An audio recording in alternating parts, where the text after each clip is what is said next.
Now, as a viewer of my YouTube channel, you probably ask yourself, what does Cam think about in his free time? Well, in my free time, I like to think about what is the quickest way I could piss off the frequent users of Dead by Daylight Reddit and Twitter. And today, I got just a solution for that. Here are my top 5 most unhealthy perks for Survivor in the game, with changes to make them more balances that I came up with myself. Now, these perks are all ranked, in my opinion, of course, from least unhealthy to most unhealthy for the game.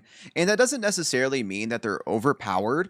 It just means that I think that the mechanics they bring to the game are just not good for the community in general. I've decided not to include perks that are changing in the future, such as Sprint Burst, Vigil, and Deliverance, because they're already getting nerfed. And with each perk rework idea, the numbers and idea I generated are from my own opinion. I am not a game developer. I don't necessarily know what would actually work or what would break the game even more. But I do think the idea that these perks could be changed is healthy, and I think my rework ideas in general are a step in the right direction. If you like the content, please feel free to like, comment, and subscribe to the channel. I'm also live on Twitch Monday through Saturday, 5 to 9 p.m. Central Time. I would love to see you in the chat and say hello when I'm live. CamSpookyCorner.com is going to give you all of my social links, including the 18 and up Discord server you can join. And your boy is officially sponsored by G Fuel now. So if you're interested in G Fuel supplements, whether it's their energy supplement, their creatine line, or even their hydration line, use code CAMS at checkout to save yourself 30% off and to support me too. Now with that, let's get on with the opinions. Coming in at spot number 5 is going to be the Jeff Teachable perk,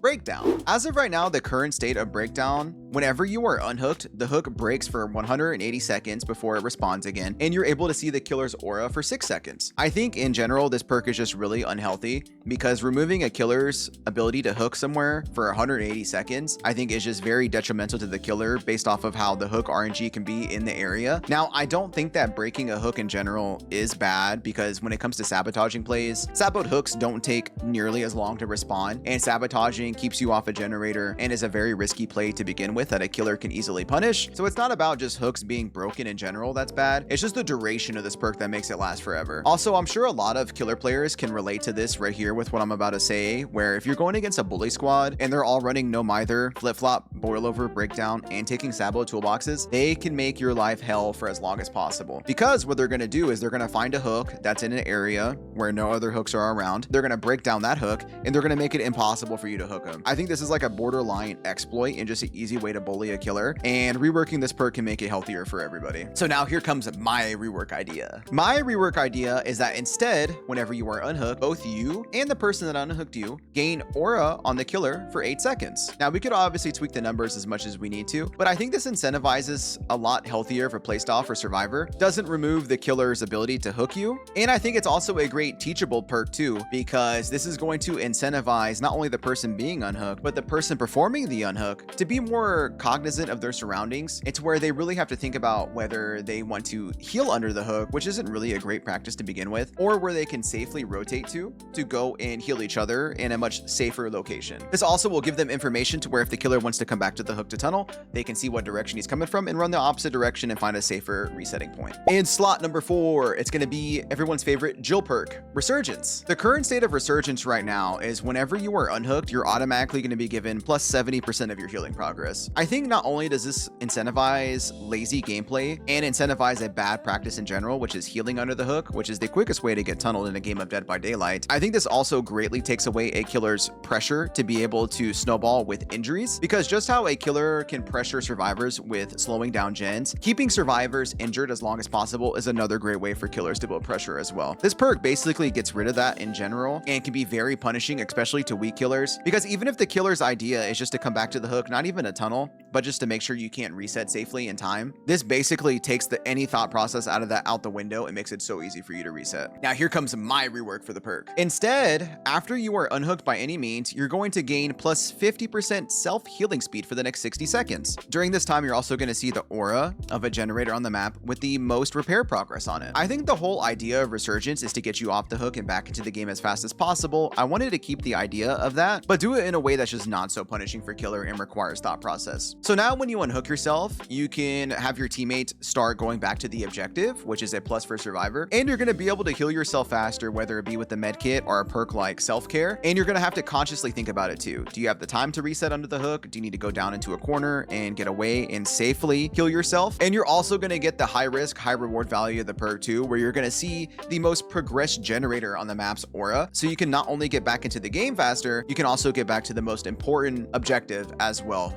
which is being the generator with the most repair progress on it. I think this is a lot better for both sides and creates a much more fun and interactive gameplay for everybody involved. For the third perk, it's actually going to be a combo. It's going to be Hyperfocus and Stakeout. Now, these perks on their own are no issues really. It's just when they combo together that they're very unhealthy and create for some blazing gen speed progress. Currently with Hyperfocus, whenever you hit a great skill check, you earn a token, up to 6 of them. Each token, you're going to increase skill check frequency, increase the speed of the skill checks, and increase the bonus progression earned as well. I don't want to touch the perk because I do think it rewards skillful gameplay, which is being able to consistently hit great skill checks. So I don't want to take away that skill expression from players. So instead, we're going to work on reworking the perk Stakeout. Stakeout is a detective tap teachable perk. The current version of it, you can earn up to 4 tokens by being in the killer's terror radius and not in chase every 15 seconds. When you have a token, a good skill check becomes a great skill check, and you earn an additional plus 1% progress bonus. I wanted to keep the theme of this perk and really get into that kind of detective play style with it being Stakeout, and I think you should have to do just that with my rework, is actually stake out and stalk the killer. So with my rework idea, you have to be not only in the killer's terror radius, but you have to be physically staring at the killer. Think about like the unknown bubble mechanic where you have to stare at the unknown to remove the bubble on your head. I think this creates for a much more fun and interactive playstyle for both sides.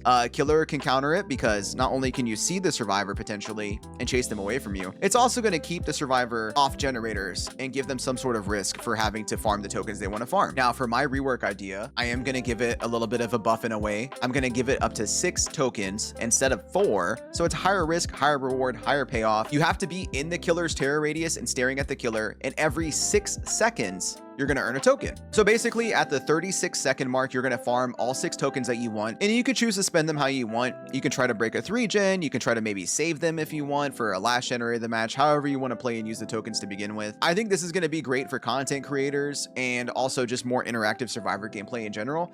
A really good, really fun perk with a lot of upside. It's still going to synergize with Hyperfocus. You're just going to have to do something to earn it now. So get off your lazy ass and go earn those Stakeout tokens. For perk number 2, it's every killer's favorite headache to deal with, and that is Decisive Strike. The current state of Decisive Strike right now is whenever you're unhooked, for the next 60 seconds, if a killer grabs you or picks you up off the floor, you can perform basically a great fast skill check and stun the killer for 4 seconds. Now, I think the perk idea in general is not bad. I do like the idea of a legit anti-tunneling perk in the game to protect players, but right now, the current state of Decisive Strike, I think it's just used too much as a weapon to where it basically incentivizes survivors to run at the killer to force the stun, which ultimately leads to a lot more toxicity in the community to begin with. A lot of these survivor players that run at the killer to force them to eat the DS, in my opinion, are the first to complain about tunneling and to try to divide the community as more than it even is right now. So I like the idea of it being an insurance perk. I don't like the idea of it being a weapon. So with my rework idea, you're still going to get the 60-second unhook protection that you would normally get with the perk, but there's going to be a couple of stipulations now. The first one is if you're fully healed, you're going to lose Decisive Strike value completely. I think it is a very easy way to stack this with a perk like Resurgence, get a full reset in 2 seconds, and then go run at the killer and force them to eat through 2 health states and to pick you up and eat a Decisive Strike. If you are in a position where you can safely get reset from a teammate and get to safety,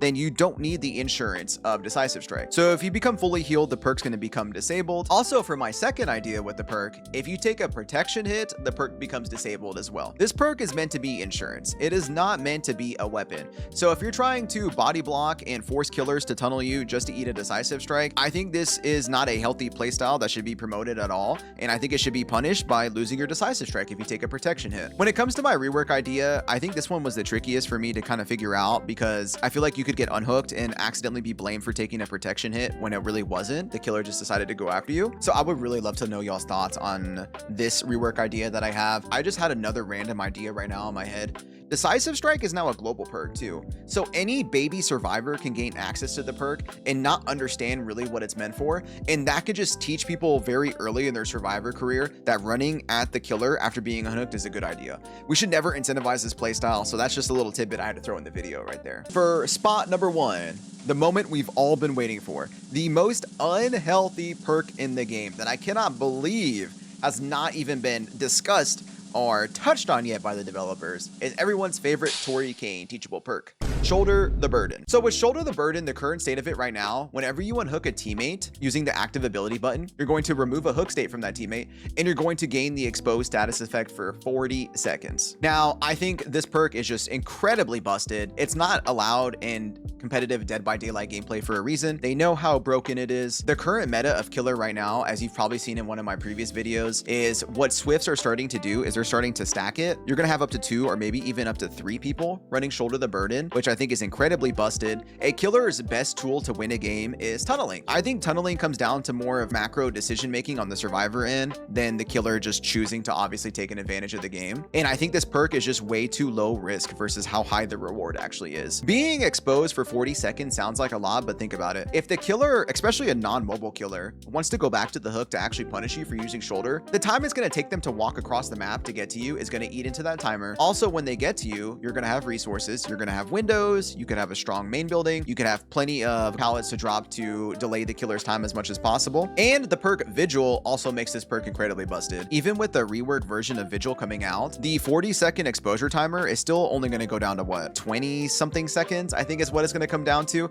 That's not a lot. The only killers that can really punish this perk with high mobility are killers like what, Dracula, Hillbilly, who can zoom across the map, the Ghoul. But if you're like an M1 killer like the Trapper and you're on a big map, good luck getting across the map and good luck getting to that survivor within like 26 seconds. Also, good luck dealing with whatever resources they have available, pallets, windows, you know, things like that. Here's my rework idea for the perk. I think we should obviously up the exposure timer from 40 seconds to 60 seconds. Not only that, but also when you perform the unhooking action, your aura is going to be revealed to the killer for 10 seconds. I think shoulder the burden should be the highest risk, but also highest reward perk in the game. So with the plus 20-second exposure timer, this is going to make it easier for the killer to come back and punish you. And I think that if you have the confidence to run this perk, then you really do think you are that guy and you can carry the entire team. So you should be punished for it. And you should be willing to carry that burden of the team, if you will. The plus 10-second aura reveal is going to be much more beneficial than just screaming for the killer, because they're going to have a good chance of actually finding you during this process. This is the most rewarding perk and most broken perk for survivors to run. It should come at a substantial risk as well. Those of you that are smart with it and know what to do, then good. You should have no problem outlasting 60 seconds, getting away from the killer, and you will be rewarded by stopping your teammate from getting tunneled. And a lot of people that don't know how to properly use this perk or don't know proper macro are just going to continue to get punished for running it. I think multiple people can shoulder, which I think is incredibly busted and why Swifts are stacking it. If you've been shouldered one time in a match, it should be disabled after that. You should not be able to be shouldered again, because that is an incredibly easy way to break the game by continuously removing hook states from one survivor where a killer is trying to tunnel them out of the match. Like I said, everybody, I'm no video game developer. I'm just some random guy that likes to rant about Dead by Daylight, and you're here to watch me. So thank you for that. Let me know your thoughts in the comments below of what you think of not only my takes in general on the perks, but also your rework ideas and how you think we could either maybe tweak my numbers a little bit, or if you just have any other ideas in general you would like to share. If you like the content, please feel free to like, comment, and subscribe to the channel. I'm live on Twitch Monday through Saturday, 5 to 9 p.m. Central Time. GameSpookyCorner.com is going to have all of my social links for you to support me on all my platforms, and the 18 and up Discord server. Come join. We would love to hang out with you in the community. If you're interested in G Fuel products, make sure you use code CAMS at checkout to save yourself 30% off, partner. That's going to be it. Thank y'all so much for listening to me rant, and I'll see y'all all on the next one. Also, send me your strength, because I know out of all the videos I posted, the comments for this video are probably going to be a minefield, but that's okay. I think I'm tough enough to handle it. Maybe just go a little bit easy on me, please. Just go a little bit easy on me.